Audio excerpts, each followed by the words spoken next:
حضرات، کیا سبزیوں اور پھلوں کی طرح گوشت بھی زمین سے اگ سکتا ہے؟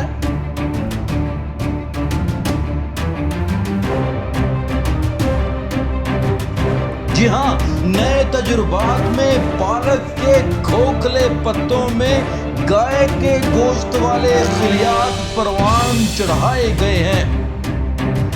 تجربات کے 14 دن گزرنے کے بعد گائے کے خلیات نے تقسیم در تقسیم ہو کر اپنی تعداد بڑھانی شروع کر دی اور چند دن بعد پالک کے کھوکھلے پتے مصنوعی گوشت سے بھر چکے تھے۔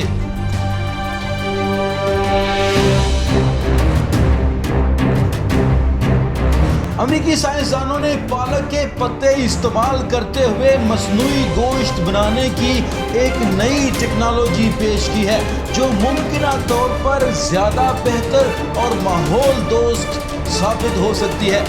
واضح ہے کہ مصنوعی گوشت پر گزشتہ 70 سال سے تحقیق ہو رہی ہے، جبکہ اس وقت بھی دنیا بھر میں درجن بھر سے زیادہ تجربہ گاہیں اور اسٹارٹ اپ کمپنیاں مصنوعی گوشت کی پیداوار اور معیار بہتر بنانے کی کوششوں میں مصروف ہیں۔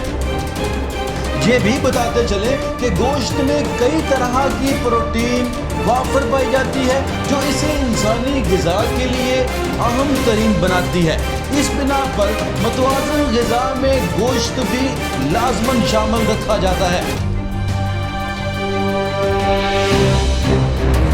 تاہم گوشت کے حصول کے لیے زیادہ جانور پالنے سے ماحول بھی زیادہ آلودہ ہو رہا ہے، جبکہ ان پالتو جانوروں کی اپنی غذائی ضروریات بھی ایک الگ مسئلہ بنتی جا رہی ہے۔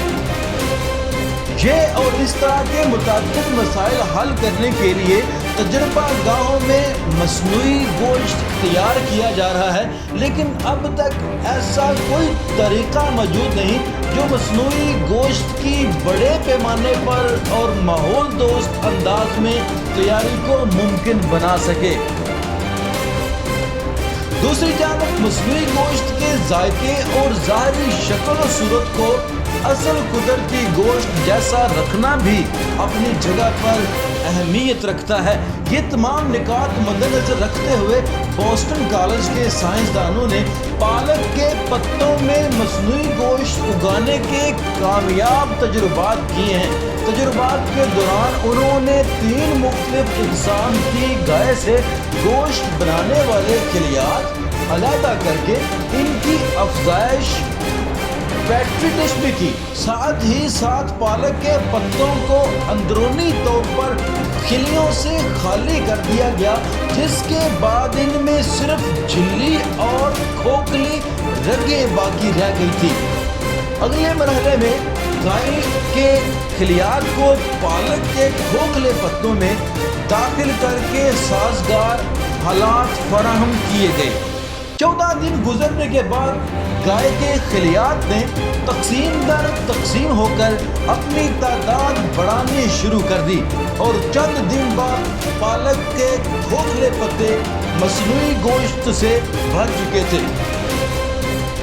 On line research journal food bio sciences کے تازہ شمارے میں بوسٹن یونیورسٹی کے گلین گارڈت اور ان کے ساتھیوں نے واضح کیا ہے کہ ان کے حالیہ تجربات کا مقصد یہ ثابت کرنا تھا کہ پالک کے پتوں میں مصنوعی گوشت کی افزائش کی جا سکتی ہے۔